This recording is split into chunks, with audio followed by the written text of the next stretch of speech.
रहस्यमयी गुफा। एक बार की बात है, एक छोटे से गांव में एक रहस्यमय गुफा था। यह गुफा अजीब और डरावना था और लोग कहते थे कि इसमें भूत रहते हैं। गांव के बच्चों में एक बहादुर लड़का था जिसका नाम था विक्रम।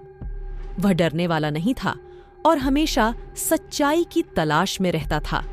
एक दिन विक्रम के दोस्तों ने उसे चुनौती दी कि वह उस गुफा में जाकर रहस्यों को सुलझाए। विक्रम ने चुनौती स्वीकार की और गुफा की तरफ बढ़ा। गुफा में अंधेरा छाया हुआ था और विक्रम को लगा कि उसके चरणों की ध्वनि भी सुनाई दे रही है, लेकिन वह डरने वाला नहीं था। धीरे धीरे वह गुफा के अंदर आगे बढ़ता गया। उसने रूम के एक कोने में एक पुरानी किताब देखी।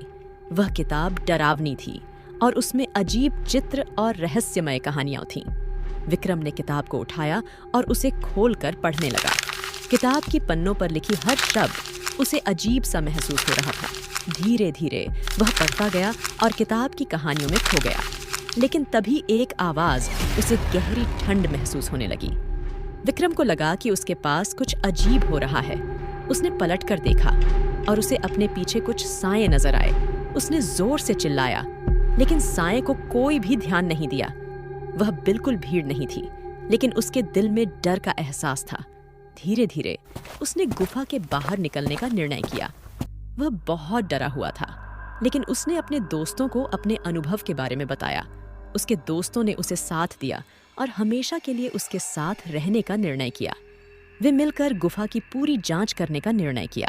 धीरे धीरे वे हाउस की हर कोने की जांच करते गए और कोई भी अजीब चीज नहीं मिली। वे सबको यह दिखाने के लिए चुपचाप गुफा की जांच करते रहे। धीरे धीरे वे गुफा के अंतिम कमरे पहुंचे, जो कि सबसे डरावना था। उन्होंने दरवाजा खोला और उन्हें अद्भुत चीजें देखने को मिलीं। उन्होंने देखा कि वहां एक चमत्कारिक आईना था जो कि सायों को दिखाता था। वे हैरान थे कि कैसे यह संभव हो सकता है।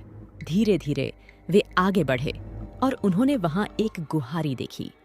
गुहारी में डरावनी आवाज सुनाई दी जो कि उन्हें सिर में घुसी। उन्होंने गुहारी की दिशा में देखा और उन्हें वहां एक डरावना साया दिखाई दिया।